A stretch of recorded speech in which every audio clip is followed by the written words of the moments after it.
Namaste.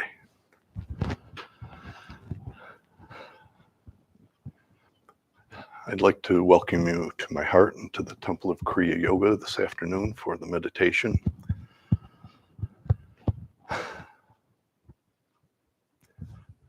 We are a species with amnesia. We have forgotten who we are, what is our purpose, and why we are here. The good news is that we are beginning to remember. Today we will meditate on the path to remembering.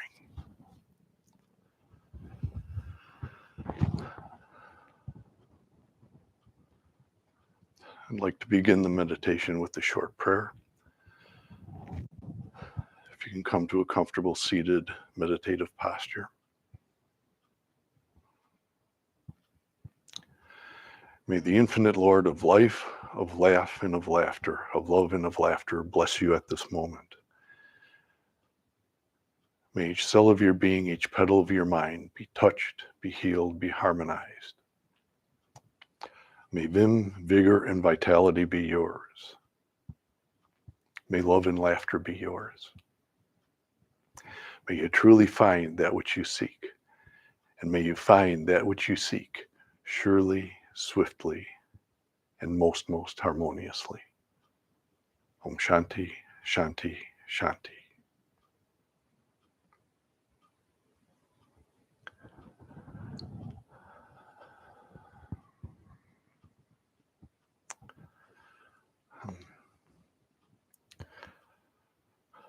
Today, I was thinking it might be nice to talk about the good old days.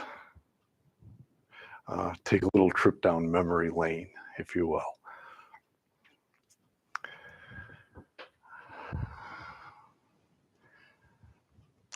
I started coming to the temple in 1980.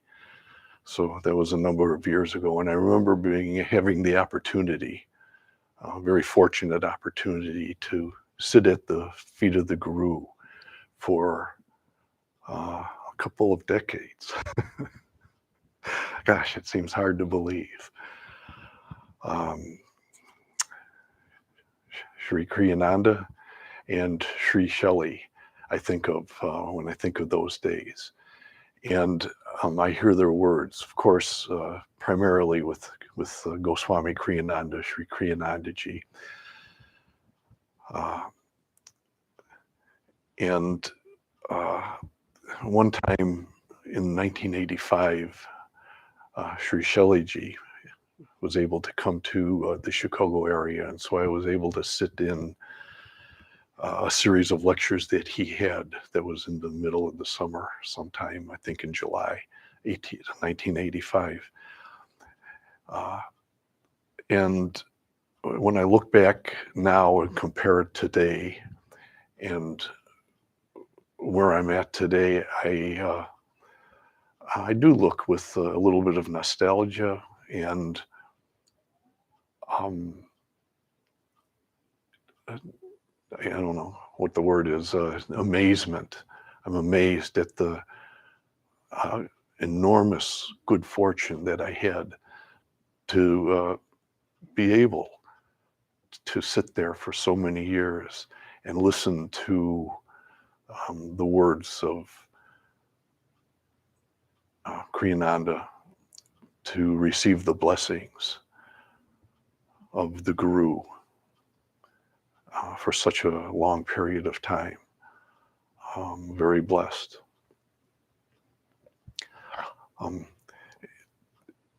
As I think about it in those days, and I mentioned 1985 with Shelley because that's really where the inspiration for today's meditation comes from. And something that Sri Shelleyji talked about during that series of lectures that he gave while he was here in Chicago.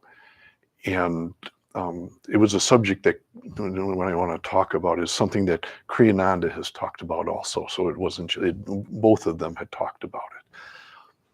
But and they gave kind of slightly different viewpoints, but pretty much the message was pretty consistent, pretty identical between what Kriyananda was saying and what Shelley was saying, but each one kind of filled in some gap, at least for me, filled in certain gaps in what they were talking about, discussing. And I think of the great wisdom that was passed along by them. I thought we're doing video, so I had to utilize the opportunity here. And I look back, here's my notebook. It's one of my notebooks. I actually have a whole bookshelf of notes that I took. And, in here you can see these are notes that I took while I was sitting at the feet of the Guru. A few notes. Like I said, I have a lot more where these came from. And what I do periodically, ever since the 80s, periodically, what I would do is go back and look at the notes, and I'd start going through them. And I would start reading the notes, and I would think, I just want to skim through it and see if there might be an idea here or a thought here and there that might be interesting to me. And so I'll start going through it, and I'll start reading a page. And I'll find that what I have to do is I'll get stuck and I start thinking about it. Now I'm thinking I'm going to go through the whole book in a few minutes, and I'm spending a half hour, an hour on one page and going through the notes and thinking, gosh, what did he say? What did he mean when he was talking about and when he said that? Because of course the notes that you take aren't word for word, they're summaries, and what you write down is the things that were meaningful to you at the time and that kind of had an impression on you. So you write those notes down, and now that I have them and I go back to them, what I'm basically getting is on one or two pieces of paper the highlight of what that particular lecture or that meditation was about. Or maybe it was a series of lectures or a series of meditations that he was giving. It could be. Like in this case, this one's a mystic looks at Genesis. I look at my handwritten notes that I have, some of the handwritten notes there. And then after I listened to the tapes, there was so much information there. I says, boy, I need to do more than that. What I need to do is sit down and start taking more detailed notes. So I'd buy the tape, or I would get the tape, and I'd start writing them out. And I would, write out. I'm thinking at first that I'm going to do just notes, but it winds out being the kind of a transcript of what the Guru is saying. And this isn't just me. I know other disciples that have done the same thing, that is transcribing notes. I think that was something that was common to a lot of people.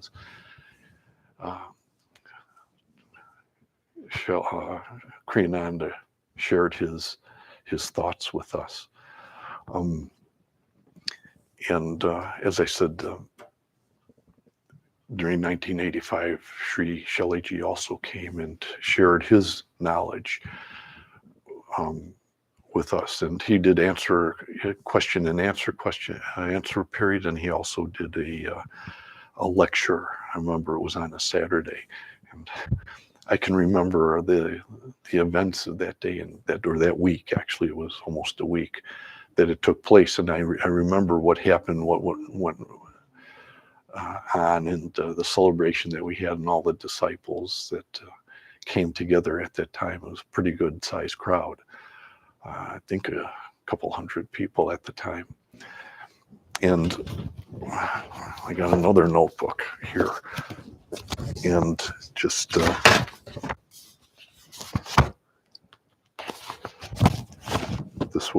these are my notes.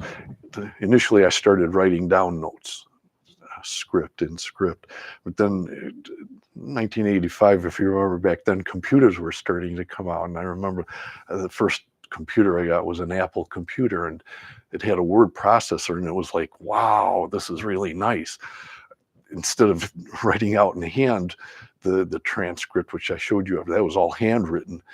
I had a computer now, and so I could take the notes and I could type them out. And, you know,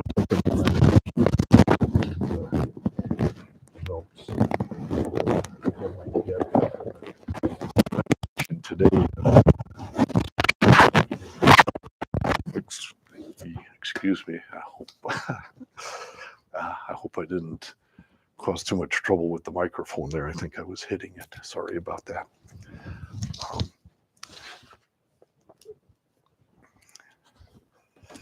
So anyway.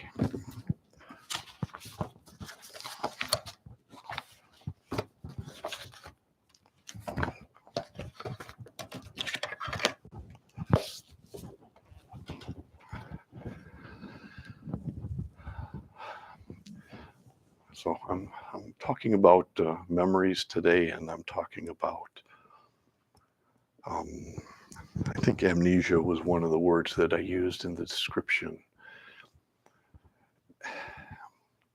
And we live really in a very special time, or some people would say a very interesting time. And by interesting, usually what's implied in that is very chaotic, very difficult time. And so maybe times today are more interesting than they are anything else. So, because there is a lot of chaos going on in the world. But I'm going to tell you what the message of today is. The message of today is, in a word or in a sentence, a few words, is most of the world is in amnesia, in the state of amnesia. We've forgotten so much.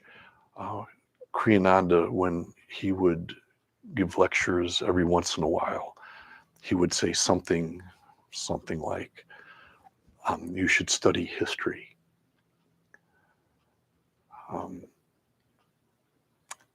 And my message to you today is, you need to study history.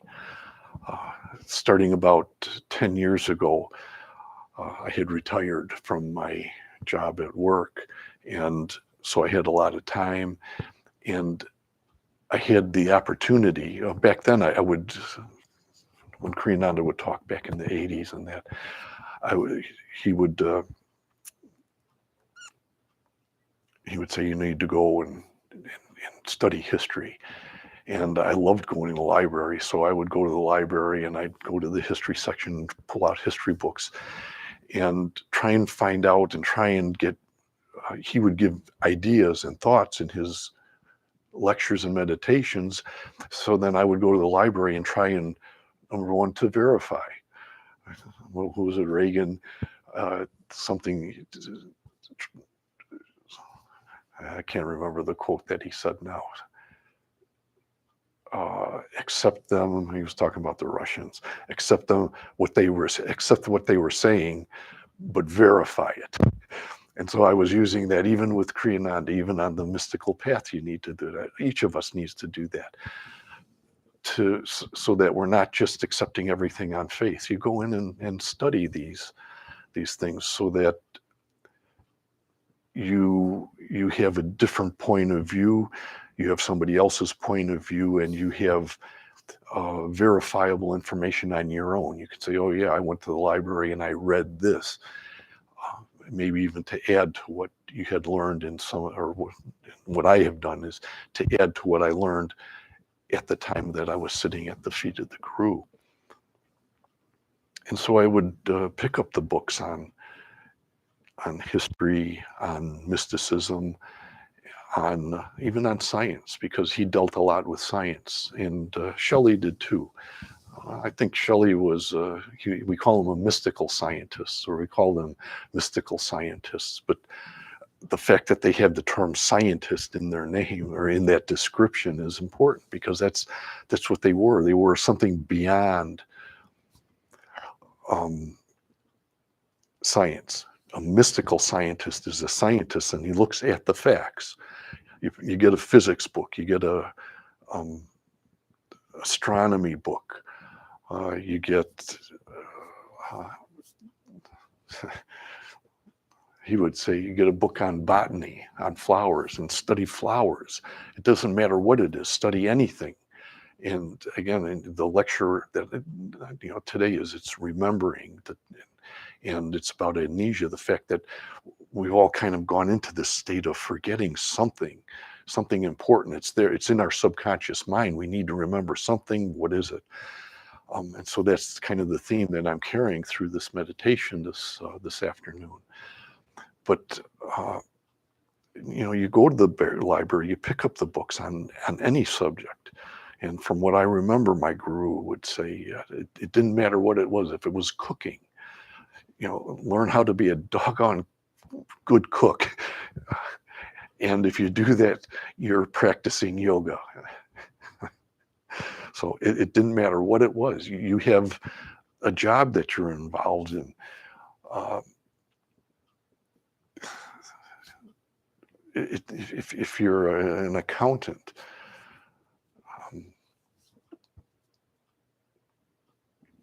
be enthused about it. Find out what the history of accounting is. If you start to look into it and look into the history of accounting, and you delve into it, you'll find that there's information there that's going to inspire you, and you're going to be more enthused about your job. You have to get along with people, and that's always a difficult task. And dealing with someone that has a different personality than you have and a different frame of reference than you have is always difficult for anybody. It looks like it's easy for some people, but it's not. It's difficult. It takes a lot of effort to deal with other people. They got minds of their own and beliefs of their own, and trying to deal with them is tough. But going, when you're done at work, stop at the library on home, and like I said, look at the history of accounting, or look at the history of cooking, whatever it might be, and find out who were the good cooks, how did they cook, who were the good accountants. It leads you to different places, because I know if you do that, it'll lead you into the computer industry, because the computers were inspired by the government, and I don't mean Al Gore. I mean about the federal government 100 years ago. The government had to keep track of the people that were in the country, and so they had to use a computer for it, and for taxes and things like that. They had to use computer. That's how computers evolved and came to be part of our daily lives. That's a fascinating history. You start to hear about it, and you say, wow, this is kind of interesting. It may sound boring. Maybe I'm picking a subject that isn't exciting to you, but pick one that's exciting to you and study it. And if you go back, and history means remembering. That's what history is. It's remembering the past. Again, that's what I'm talking about today. Now is the time to remember. And I mentioned Sri Shelleyji, and he said that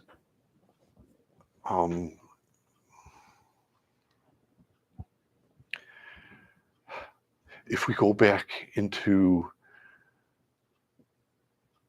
ancient history,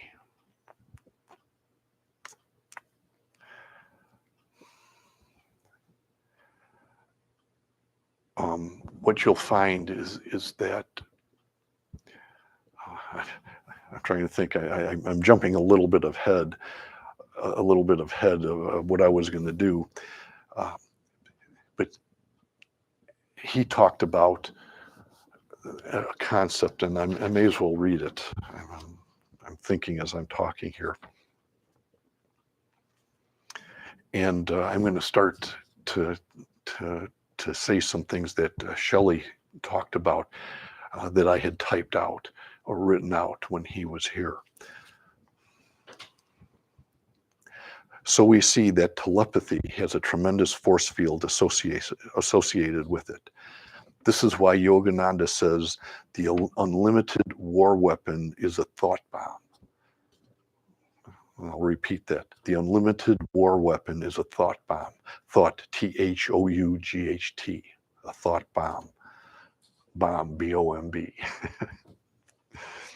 All you have to do is send out a tremendous hatred to someone, and you are hitting them with the thought bomb.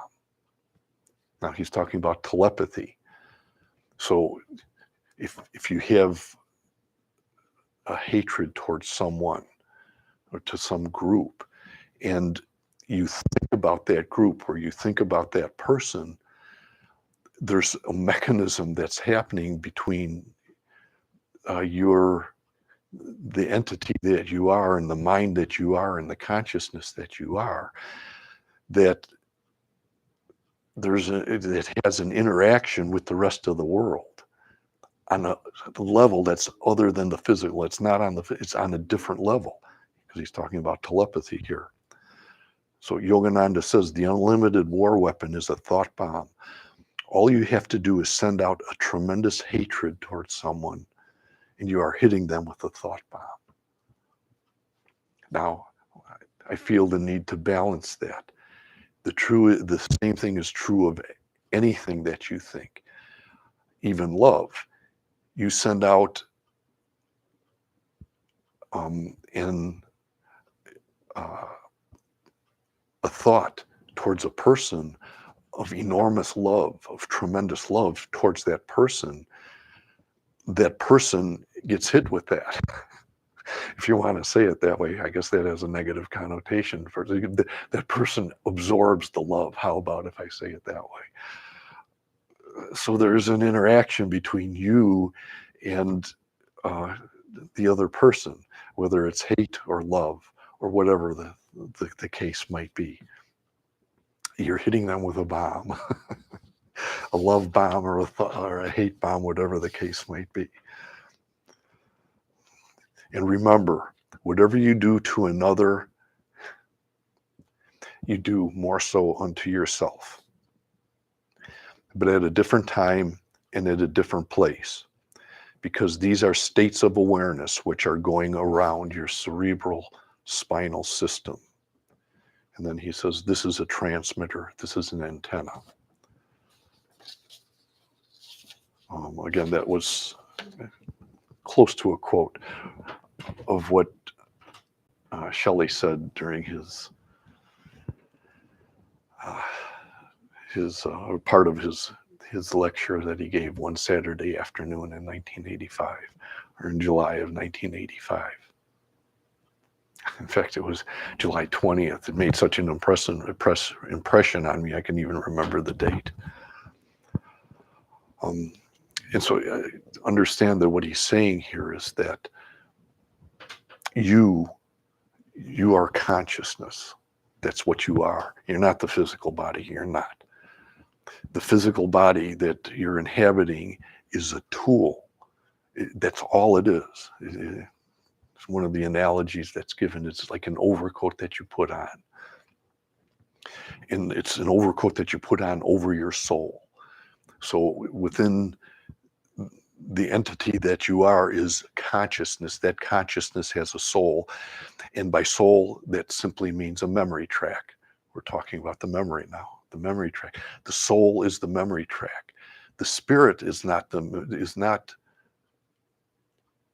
technically the memory. The spirit is something else. It exists beyond the memory. The spirit that you are, the Atma that you are, is all pervading, all powerful, omnipotent, omnipresent, and omniscient, all knowing. And so it knows everything at all times.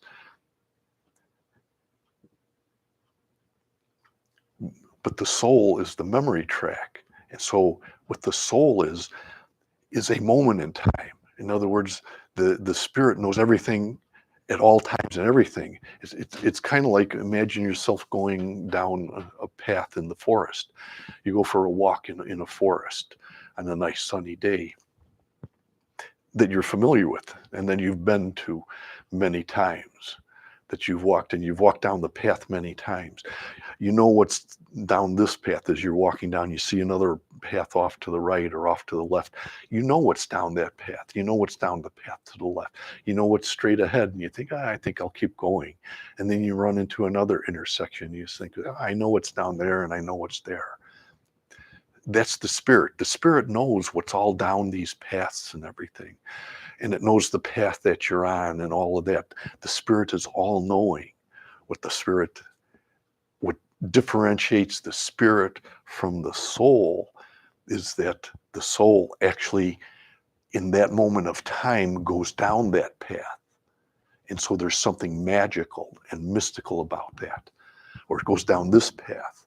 Now, if you go down this path today, something happens.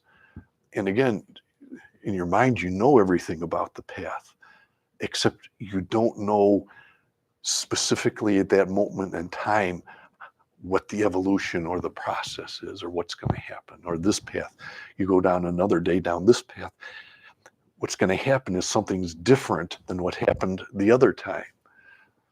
And as I said, the spirit is all encompassing and it knows everything.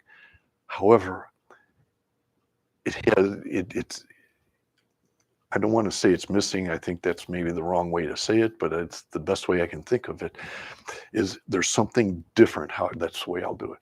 There's something different about knowing everything and then focusing on one thing, and one thing specifically at a point in time, in a point in space, and it makes it different than knowing everything. And that's the difference between the soul and the spirit. And the soul, again, is the memory track. And so the soul is, by being a memory track, is going down a specific pathway. It's the pathway of your soul. And each of us has a soul. Each of us has a spirit, Atma. And each of us has a different path. As we weave our way through life, goes down a different path. We go this way, we go that way, whatever it is. And somebody else coming down the same path, even at a different time. Someone going down in spring versus someone going down at fall. During the spring, the grass is growing and everything is green. You go down in fall, the leaves are on the ground and everything is red and orange and yellow. Different colors, the feeling is different. You're wearing a jacket in the fall because it's getting cold. In the spring, you're taking the jacket off because it's getting warm. And so the experience is different. That's the memory track. The memory track uses time. That's where this time factor comes in. The memory track uses time to differentiate what the spirit knows in totality. And each of us is a memory track. Each of us has a memory track. And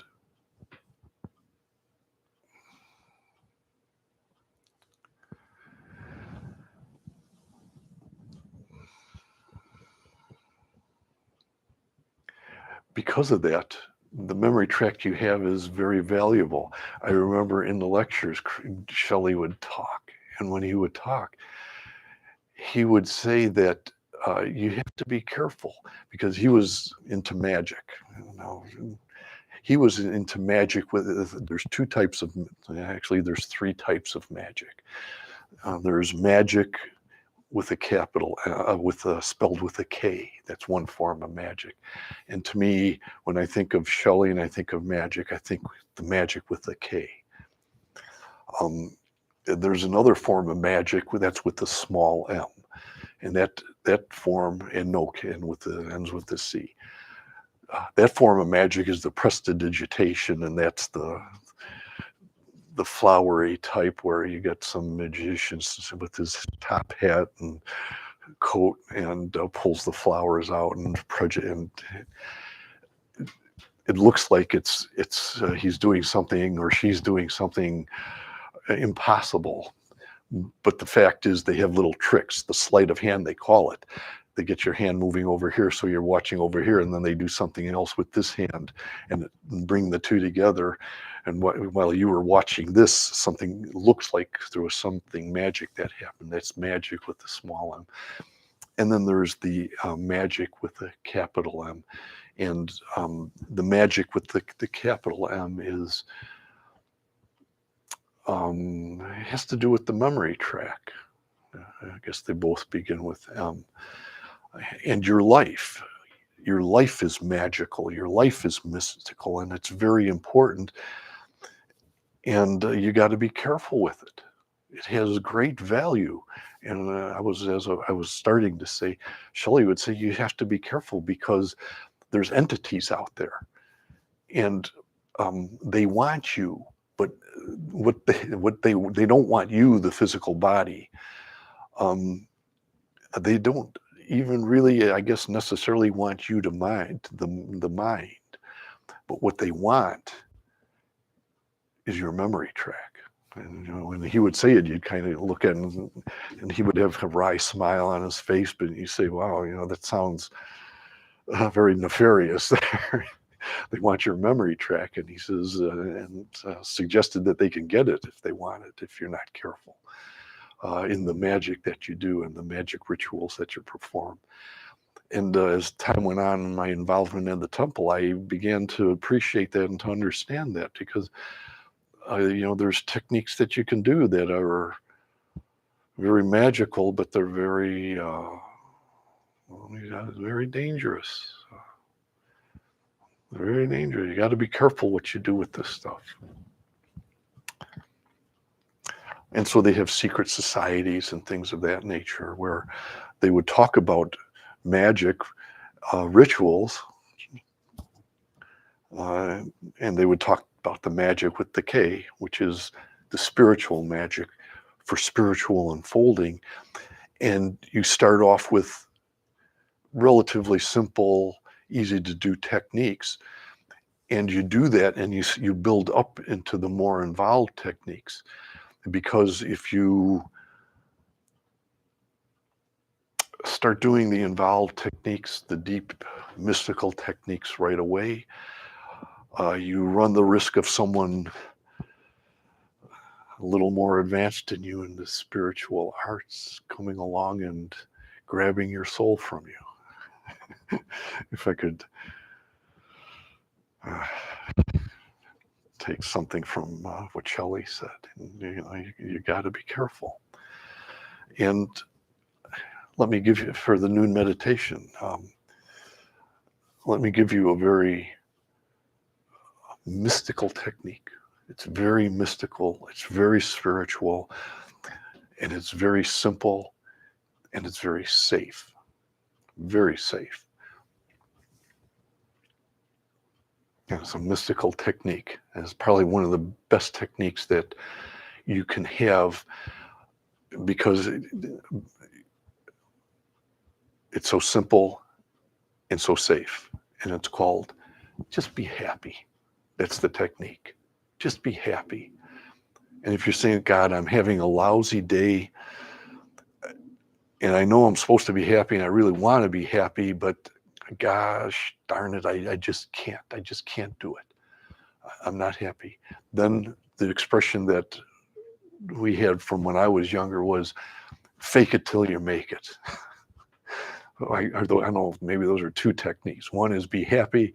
The second technique is, if you can't be happy, then just fake it and pretend like you're happy. That's really important. I was listening. I listened to a lot of public speakers. I'm into public speaking, and I'm very interested in listening to what other public speakers do and how they speak and what they say and things like that. And I was listening to someone, and the person said, not only should you be happy, but you have an obligation to be happy when you're dealing with other people. And at first I thought, oh, that's interesting, a way to say it. But as time would go on and I would think about it and I would meditate about it and I would remember my past and things that happened in the past, because I've had a lot of periods in my life where it was a difficult road to hoe. Is that the word they say, or how they say it? And it was some tough times. And I look back on that and I'll tell you what, everybody has tough times. Everybody, no exception. If you got a physical body in this life, you've had tough times. Just taking care of the physical body and keeping it going for a number of decades is a challenge with the health issues and things like that.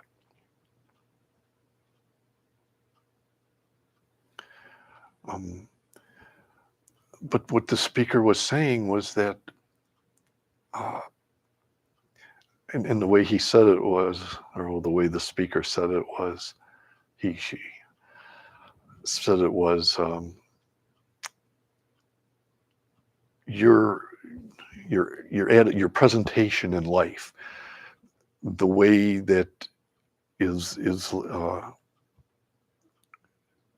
you meet other people and how you present yourself and how you talk to them and what you do to them.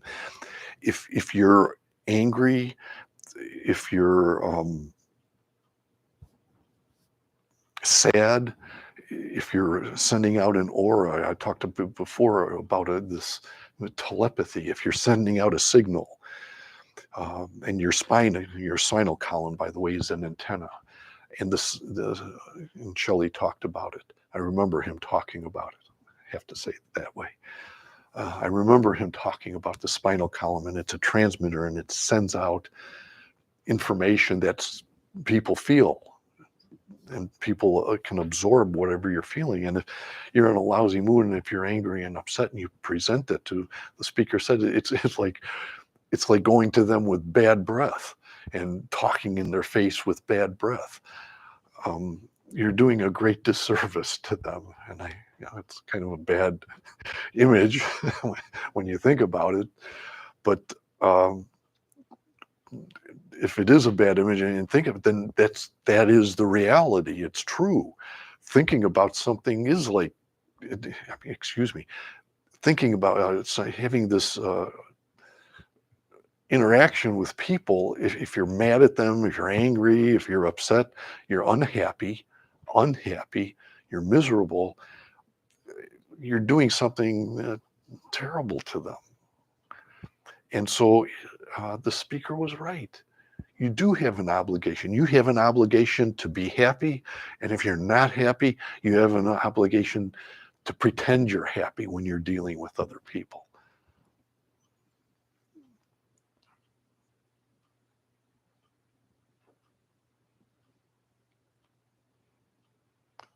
And if you do that, I talked before about magic with the K, the magic with the K. That's what happens. Magic happens. If you pretend you're happy and you act like you're happy, all of a sudden, at some point in time through that whole process during the day, you will find yourself saying to yourself, actually, I feel pretty good. I mean, you might even get in an argument with yourself, saying to yourself, I deserve to be unhappy. This terrible event happened to me. My car broke down on the way to work and the boss yelled at me, and all of this, headaches that I had, and I deserve to be unhappy. How come I'm happy? How come I feel good? What you find out is that type of process happens within you if you're not happy, but you project happiness out. The antenna within you, the spinal column within you starts vibrating a vibration of happiness. And then when you stop for a moment, you realize, my God, I feel pretty good. For such a miserable day, things aren't so bad. And that's, again, assuming that as you went through the day, the boss maybe was upset and coming to you and dumping on you, but you're smiling back at the boss saying, I'm happy, I'm happy, I'm happy. And as they're towing your car away, I'm happy, I'm happy, I'm happy. Or however you want to say it. And if you do that, I'll tell you what, a year goes by and you turn around and you start to think about it and you start to remember what happened that day. You know what's going to happen? Kind of a spiritual antenna from that day radiates back to you, and it radiates happiness back to you, and you start laughing about it. Yeah, I remember that day where everything went wrong, but I did this experiment. I went around the day acting happy, and funny things happen, and you start to remember, oh yeah, things could have been a lot worse, but because I took the approach, I used the mystical technique of fake it till you make it. Be happy until, if you're not happy, just pretend you're happy until you're happy. Again, it's a mystical technique, and I suppose that's if I'm going to give a technique today, that's the mystical technique that I'm going to give. Fake it till you make it. If you're having a bad day, so I'm going to just be happy. And you do that. Then when you're approaching people and talking with someone, what the aura they're getting from you is flowers and flower petals and the fragrances of rose and lilacs instead of bad breath, if I could use that bad example that was given to me by another speaker that I'm using. And the same is true on a much more grand level or on a bigger level. When you're alone and you're thinking about your life and the events of life and what's happening in your life, take all the difficulties that are happening at night before you go to bed. Take everything and give it a thorough washing and drying and dry cleaning and whatever's necessary, and take all of the stuff from the day, all the garbage from the day, wash it and clean it, and send out a wave of happiness, a wave of bliss into the world for anybody that wants to tune into it, to be able to tune into your happiness that exists beyond the physical level and into the subtler realms, into the spiritual realms, and into the realm of the spiritual realm, and even into the realm of the soul and your memory track, and radiating happiness from your memory track, so that somebody else with their antenna, their spinal column, can pick up the vibrations, can pick up that energy and share it with you. That's how prayers work. I'm in a prayer group, and you send out a thought to the person. The person gives you the name, so you have a name, hopefully a first name and a last name in the prayer request, and hopefully there's some description of what the problem is. And when you do that, you send out the energy through your transmitter, through your spinal column. It goes over into their aura, and they're able to pick it up because they sent in the prayer request. And so that's how they receive it. And that's how the prayer works. You use your antenna, the spinal column, to send out healing energy to whoever the person is that you're praying for, and that person picks up the antenna, and they're listening for it, because if they sent in the prayer request, they're obviously listening for it. they put the energy in. If the person doesn't put in the prayer request, it's not quite as easy for them to pick up on it. Of course, they're looking for healing energy anyway, so they can tune in to some degree, but it's much better if they personally do it, because that kind of opens the door a little wider for that healing, those healing thought forms to enter in and to have an effect on you. And just maybe to complete that thought, is to understand that when you're dealing with healing on a physical level, all healing is in the mind. The mind is emperor, the mind is king. The guru said that many times. My guru said that many, many times. The mind is emperor. It's emperor over the physical health of your body. So when you do the prayer request and you send this signal of healing, what is it? It's just a signal of happiness, vitality, energy, and it's through your spinal column. The person feels that happiness, feels that energy, and they heal themselves. So it's not magic in that you're saying, I'm going to heal this person. I'm the greatest, nice ego sentiment. I'm the greatest doctor in the world because I can use my mind to heal someone else. You really can't. The person has their karma to deal with, and they have to deal with it.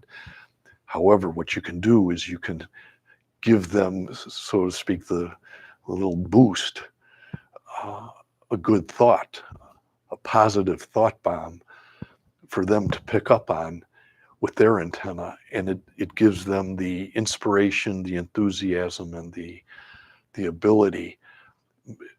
The magic is that person getting the enthusiasm, maybe to go on the computer, do some searching and finding out, hey, maybe somebody else knows how to fix the problem I got, and then stumble over something as they search for it that helps them.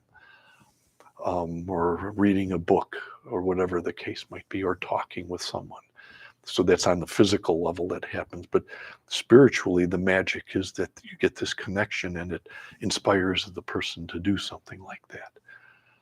And then it inspires you also, and it gives you a boost, because you're a bell that rings, and any of this healing energy that you send out to another person, the place where it's strongest is within you. It's always this concept of the bell. Something that's ringing from you and going out into the world is something that rings out within you with 10 times the strength. And then with that, remember, very important, if the hatred is ringing from within you, that hatred that is felt by the person external to you is felt 10 times stronger within you. If anger is radiating out from you, and if you're projecting anger to another person, hatred, jealousy, all those negative things, when you radiate all of that out to someone else, it's ringing within you with far, far, far greater force. And maybe it has something to do with the reason that you're not feeling so well as you walk this path of life. And I think with that, I'll close the meditation and ask if you can, again, come to a comfortable seated position. And close your eyes. Relax. May the infinite Lord of life, of love, and of laughter bless you at this moment. May each cell of your being, each petal of your mind be healed, be harmonized, be touched. May vim, vigor, and vitality be yours. May love and laughter be yours.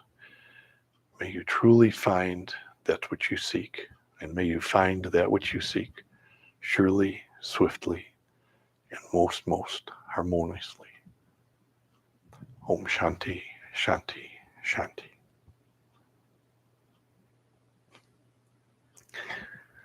thank you for your radiant thoughts of happiness this afternoon. Shanti.